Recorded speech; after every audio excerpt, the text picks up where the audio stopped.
What is good, everybody? Welcome to another Gold Standard podcast. I'm Rob Stats Guerrera here with a very special guest from the Ross Tucker Football Podcast and Westwood One. Ross Tucker, how the hell are you, sir? Stats, fantastic, man. Always great to see you. I can believe, but I can't believe your boys are back in the big game, man. Kudos to them because it wasn't looking good either one of those games. They definitely have that playoff pedigree, that heart of a champion thing going. That's for sure. Well, I do want to ask you about that. Ross is here with myfrontpagestory.com, one of the absolute best gift ideas that you can get for anybody. There it is. There is the front page right there. The front page of the 49ers story, Ross, I think is what you just said. I think they have morphed from a team that used to blow you out to now a team that is able to deal with adversity and come back from when they're behind. They have, and that's stunning because, as you know, we all have heard regurgitated a million times all of the statistics for Kyle Shanahan and the Niners when they're behind in games. And so they deserve a ton of credit for that. I will say this, though.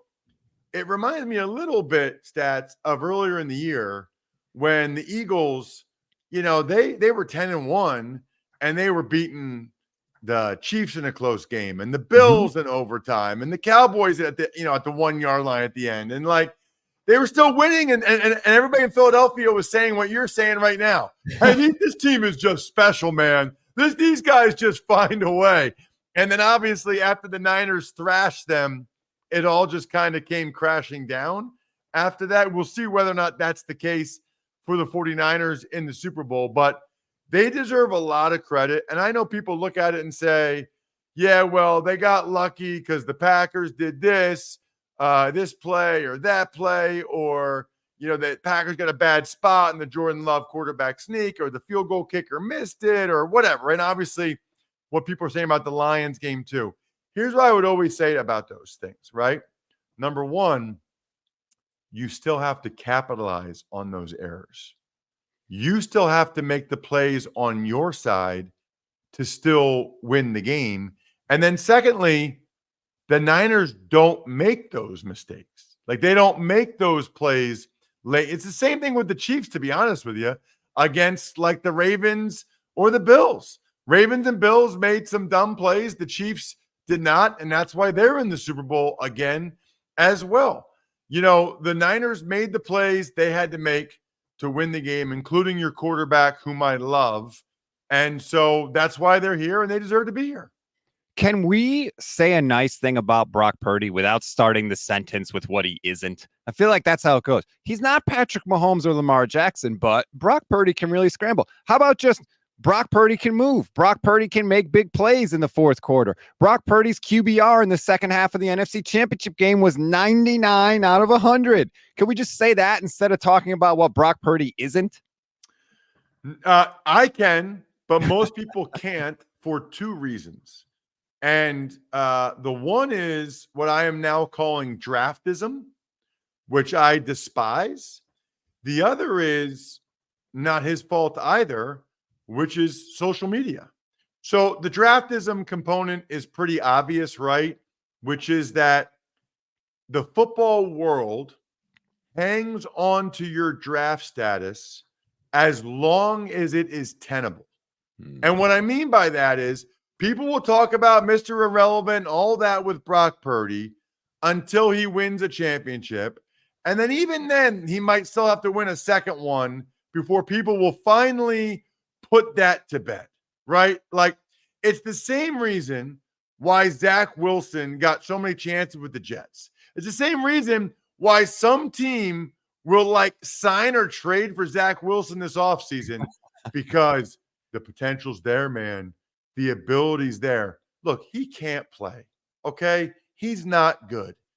But it's draftism. I've seen it. You know what, Stats, I can speak to this. As an undrafted guy, as soon as I played poorly, I was gone, right? That's why I got cut 4 times. Whereas some of these guys, some of these first-round offensive linemen, they stink for 2 years, and the team keeps them out there and keeps giving them chances. It is unbelievable. I've literally seen scouts that watch an undrafted guy have 9 good plays in a row, And then he has a bad play of like, see, yeah, that's why he didn't get drafted right there. And conversely, a first-round pick could have 9 bad plays in a row. And then he has one where he looks awesome. And they're like, see, that's why he was a first-round pick. So draftism is a big one for Purdy. Look, draftism was a thing for Tom Brady until it got to the point where it's just like, okay, forget it. Like we can't say it anymore, right? Like it's over. The other thing is we live in a social media highlight culture. Okay. Brock Purdy is not particularly highlight worthy.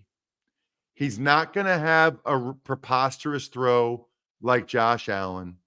He's not going to contort his body like Mahomes. He's not going to run around like Lamar Jackson, although he ran very effectively against the Lions in the second half, which is why, by the way, I already took the prop bet for Purdy over 11.5 rushing yards in the Super Bowl. Are you kidding me? 11.5? I already took the over 11.5 rushing yards on the Even Money betting podcast for Purdy. But again, he reminds me of Brady in this instance, where nobody ever watched Tom Brady throw a 5-yard out to Wes Welker and was like, oh my gosh, did you see that? Get that up on TikTok as soon as possible. That was like, Brady just threw the ball to the guy it was supposed to go to, when it was supposed to go to him, where it's supposed to go. Like, what a novel concept. If you think about it, the highlight stuff, that's only when you're outside of structure and you're not doing what you're supposed to do. Purdy is pretty darn good at doing what he's supposed to do. And he's shown, by the way, he can do more than that. That one play was absolutely preposterous against the Lions. So he's shown he can do more than that. But the combo of draftism and not being particularly highlight-worthy social media explosive plays are why people will be skeptical about Purdy until he wins it, which, by the way, will be why I'll be thrilled. Like, if he wins it, I'll be thrilled for some of my buddies like Juszczyk, and I'll be thrilled for Purdy because one of my favorite things being in the media is when guys assassinate or annihilate or vaporize stupid false narratives about them. That people, Marvin Lewis never won a playoff game. Like, I don't care about Marvin Lewis. I want him to win a playoff game so bad, just so the morons who don't actually do prep couldn't just say the same thing. Yeah, he never won a playoff game, blah, blah, blah. I want to punch these people in the face that say stuff like that. Let's go to the 49ers defense because I'm trying to make sense of this, Ross. I thought they were a really good defense in terms of points per game. They're right up there at the top of the league, but there are times when they just get shoved around. In the first half of the NFC Championship game, the Lions were dominating the 49ers. They ran for over 5 yards before contact. What do I make of this 49ers defense? Are they going to get shoved around in the Super Bowl? I think there's a decent chance of that. Yeah. I mean, I'll just say right now, I am shocked that the Chiefs are the underdogs as you and I are talking stats. I like the Chiefs quite a bit. That doesn't mean they'll win the game, but in my mind, the Chiefs were the better team in all 3 of their playoff games, right? Including at Buffalo and at Baltimore. I'm not sure the Niners were in either one of their games.